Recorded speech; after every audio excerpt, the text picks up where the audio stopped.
Good morning, student. Welcome you all to TSN online classes. So today we will start the chapter number 2, The Sound of Music, from your book Behive.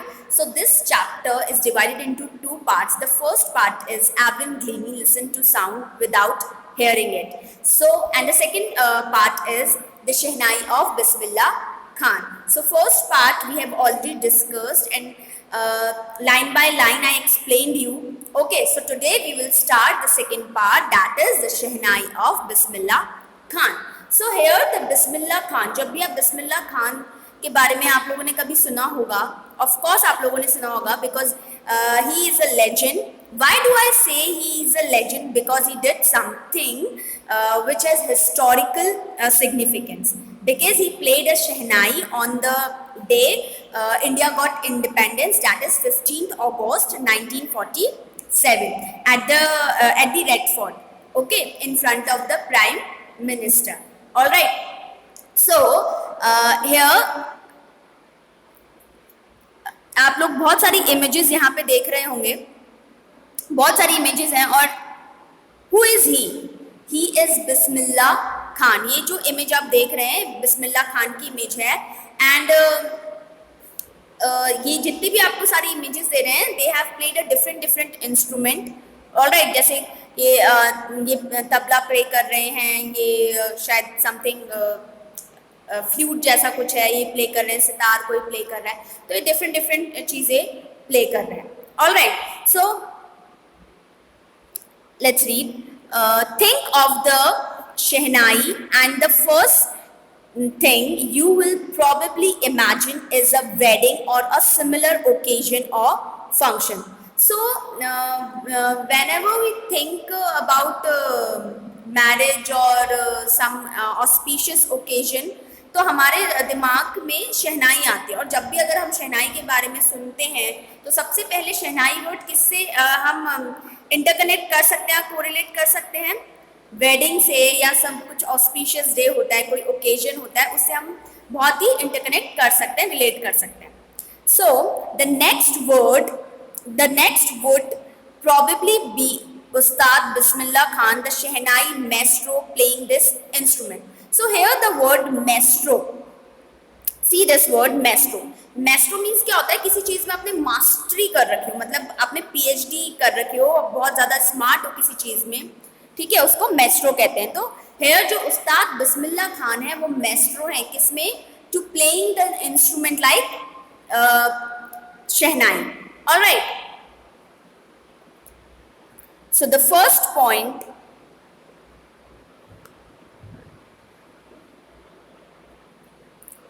Emperor Aurangzeb banned the playing of musical instrument called pungi in the royal residence, for it had a shrill, unpleasant sound.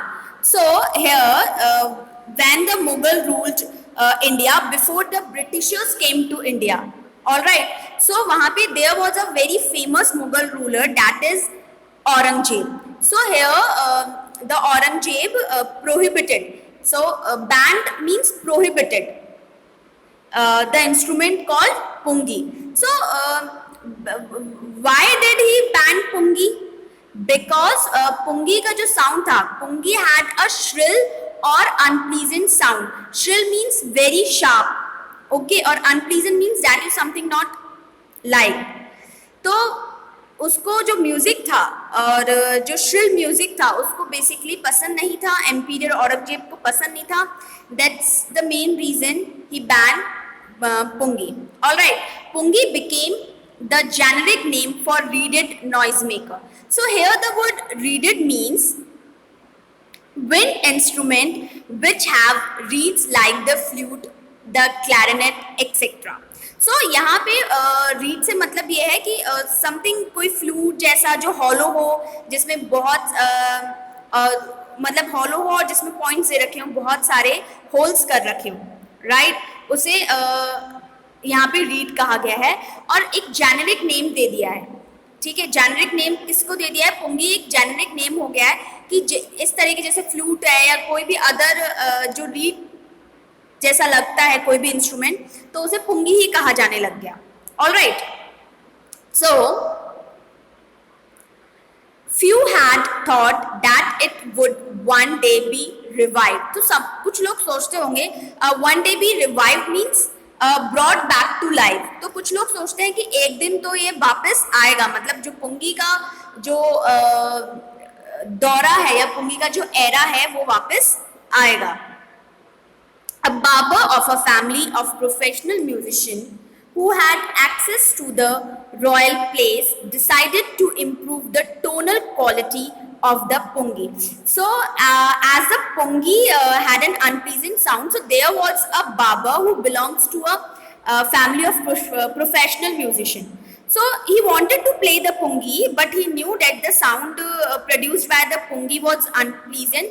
So at the end he decided to improve the sound of pungi. All right. So because pungi का जो tonal मतलब जो quality है, जो sound है music का, वो बहुत अनप्लीजेंट था. So he chose a pipe with a natural hollow stems that was longer and broader than the pungi. So at the end उसने क्या डिसाइड किया कि एक हॉलो पाइप लिया, ठीक है, एक स्टैम्प लिया, हॉलो किया उसको, और उसके अंदर कुछ 7 होल्स करे. उसकी जो पूरी पाइप थी बॉडी की कुछ 7 होल्स करे. कुछ इस तरह से वो आप देख सकते हो, और इसमें उन्होंने कुछ 7 होल्स करे, कुछ इस तरह का पाइप के जैसा उन्होंने कुछ बनाया. When he played on it, closing and opening some of these holes, soft and melodious sounds were produced. और जैसे ही उन्होंने वो प्लेस किया, it produced a very melodious or soft sound. So he played the instrument before royalty and everyone was impressed. So when the barber played this instrument made by him na, so जो भी royalties थे, so everyone was impressed with this new instrument. The instrument, so different from the pungi, had to given a new name. So basically instrument बिल्कुल new था, different था pungi से. So इसका कुछ नया नेम तो देना ही था. So as the story goes, since it was first played in the Shah's chamber and was played by the Nai barber, the instrument was named the Shehnai. So basically Shah was the name given to King Mughals, called the king as Shah. मतलब उस time पे शाह किसको कहा जाता था? Kings को कहा जाता था. So it was very first time played by the barber, तो that's why barber कौन? नाई. ठीक है, तो इस पर्टिकुलर जो शहनाई है उसका नाम क्या रख दिया गया, मतलब इस इंस्ट्रूमेंट का नाम क्या रख दिया गया जो न्यूली मेड थी by the barber? Shehnai. Because here the first word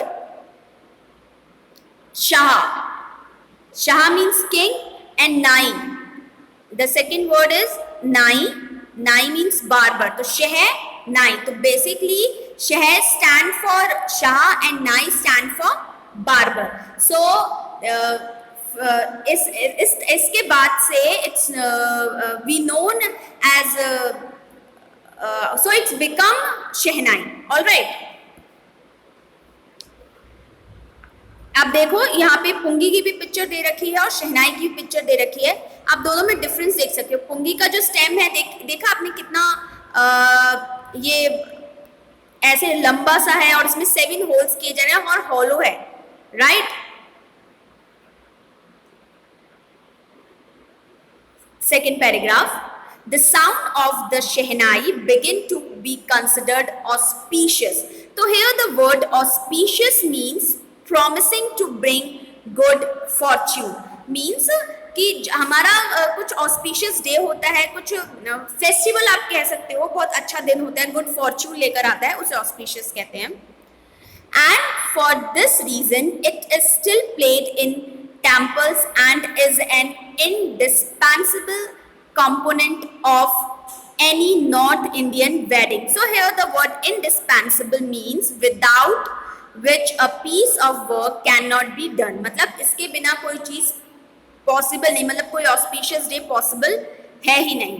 alright. सो इसमें क्या बताया कि अगर आप नॉर्थ इंडिया की वेडिंग देखोगे, ठीक है।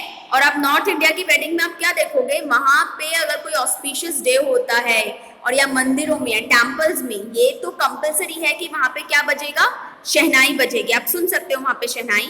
The shehnai was part of the naubat or traditional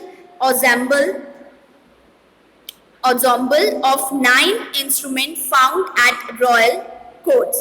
So here नौबत means it's ये आपके इस नाम से ही बहुत क्लेरिफाइड है कि नौबत means 9, okay. So here the shehnai was part of the naubat of traditional ensemble. So here the word ensemble means इसे examples नहीं pronounce करेंगे, its correct pronunciation is ensemble. Alright, think here instrument considered as a group. ऐसा as a group, किसी भी instrument को as a group count करना उसे ensemble कहते हैं. Of 9 instrument found at royal courts. तो नौबत है जिसमें 9 इंस्ट्रूमेंट है, नाम से ही ये क्लियर है। तो वहां पे कहाँ पे होता था, ये रॉयल कोर्ट में प्ले होता था। Till recently it was used only in temples and wedding. और तब पहले ही कहाँ ओनली यूज होता था, टेम्पल्स और वेडिंग्स में। The credit for bringing this instrument on to the classical stage goes to Ustad Bismillah Khan. सो अब क्लासिकल स्टेज पे ये कैसे पहुंचा, तो इसका क्रेडिट किसको जाता है, credit goes to Ustad Bismillah Khan. See how did it reach the stage, because people gives performance with the shehnai. So इससे धीरे धीरे स्लोली किससे क्या हुआ, उस्ताद बिस्मिल्लाह खान जो थे, who was a legendary shehnai player, उन्हीं को एक क्रेडिट जाता है कि उन्होंने ही ये धीरे धीरे इस शहनाई को कहाँ लेके गए, स्टेज पर, एक क्लासिकल स्टेज पर लेके गए। Alright, as a 5-year-old Bismillah Khan played gilli danda near a pond in the ancient estate of Damrao in Bihar.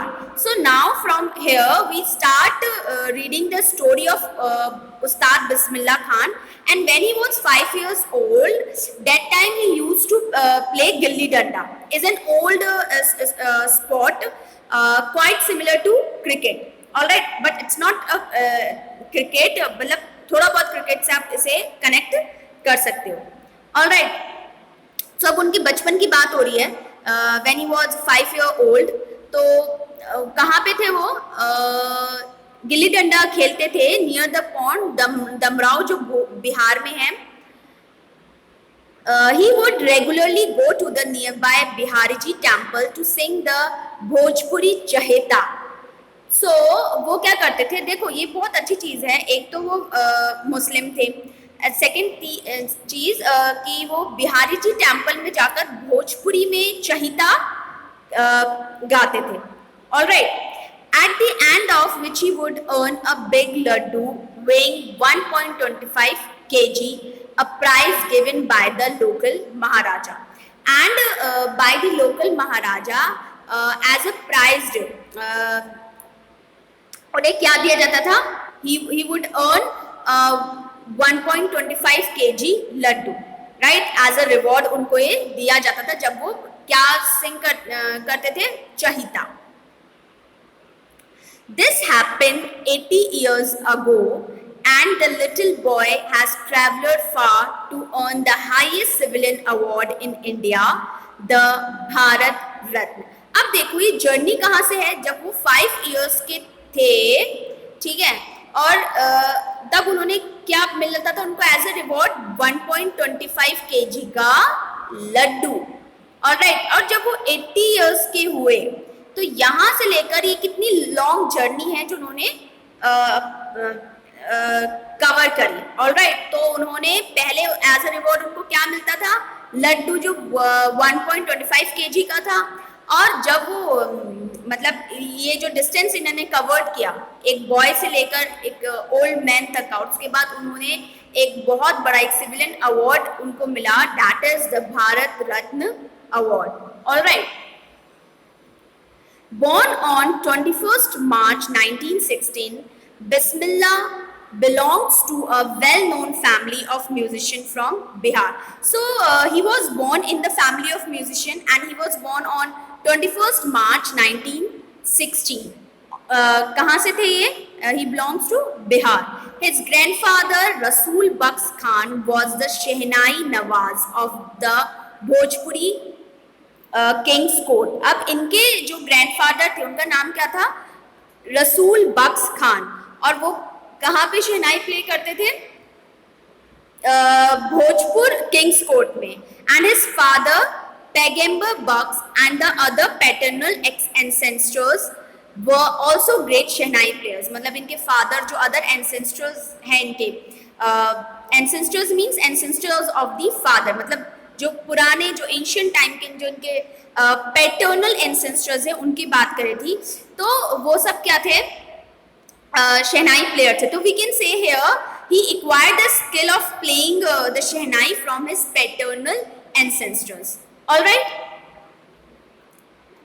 The young boy took to music early in life at the age of 3 when his mother took him to his maternal uncle's house in Benares, now Varanasi. So अब इन्होंने जब when he was 3 years old, इनकी mother इनको कहाँ लेके गई? इनके uncle के पास, आप कह सकते हो मामा के पास, जो कहाँ थे? बनारस में. अभी क्या है उसका name? Varanasi. So Bismillah was fascinated. Bismillah was very much attracted, fascinated watching his uncle practice the shehnai. जब भी उसके अंकल शहनाई की प्रैक्टिस करते थे वो बहुत फैसिनेट होते थे, अट्रैक्ट होते थे. Soon Bismillah started accompanying his uncle Ali Bucks to the Vishnu temple of Banaras where Bucks was employed to play the shehnai. So जहाँ पे बक्स जाते थे विष्णु टेम्पल पे, वो प्ले करते थे शहनाई, एम्प्लॉयर थे वो वहाँ के. तो वहाँ पे उनके साथ कौन जाते थे? बिस्मिल्ला जी जाते थे, उनको वॉच करते थे, उनसे सीखते थे. तो Ali Bux would play the shehnai and Bismillah would sit captivated. So here the word captivated means attracted. This word captivated means attracted for hours on end. So वो इतने ज़्यादा अट्रैक्ट होते थे उसको देखकर, और पूरा टाइम उनको जब वो प्ले करते थे बक्स, और पूरा टाइम उनको वो देखते रहते थे और अट्रैक्टेड होते थे towards him. Slowly he started getting lessons in playing the instrument and would still practicing throughout the day. Slowly वो खुद भी प्रैक्टिस करने लग गए और सीखने लग गए कि इंस्ट्रूमेंट कैसे प्ले किया जाता है. For years to come to the temple of Balaji and Mangla Maiya and the banks of the Ganga became the young apprentice's favorite haunts where he could practice in solitude. So here he अब क्या करते थे? वो मंगला मैया के मंदिर के पास और बालाजी टेम्पल के इधर near the bank of Ganga, जो कि बैंक ऑफ गंगा होती थी, गंगा के किनारे पर वो ये सब प्ले करते थे. एप्रेंटिस मतलब ट्रेनी और लर्नर कह सकते हो, अ यंग लर्नर. तो ये सॉलिट्यूड मतलब अलोन, लोनली, बिल्कुल अकेले होकर वहाँ पे शांति से बिल्कुल पीसफुली फोकस करते थे. किसमें? अपने इंस्ट्रूमेंट में प्ले करना सीखते थे. Alright. So the flowing waters of the Ganga inspired him to improvise. So जो गंगा का वाटर होता है, ठीक है, वो उनको बहुत इंस्पायर करता था इम्प्रोवाइज करने के लिए, इम्प्रूव करने के लिए, and invent rags that were earlier considered to be beyond the rags of the range of the shehnai. मतलब जो भी रेंज थी, ऐसा कहा जाता था कि एक पर्टिकुलर रेंज है, एक लिमिट है शहनाई की, बट उन्होंने वो भी क्रॉस करी और उसके डिफरेंट कुछ अलग राग उन्होंने बनाए बिस्मिल्ला खान जी ने. कहाँ पर? Near the bank of Ganga. Alright. और बहुत मतलब डिफरेंट और इन्वेंट आप कह सकते हो, उन्होंने एक नई राग इन्वेंट कर दी और डिस्कवर कर दी. ऑलराइट. तो we will continue this chapter in our next video. Okay, so please keep learning and stay safe. Thank you.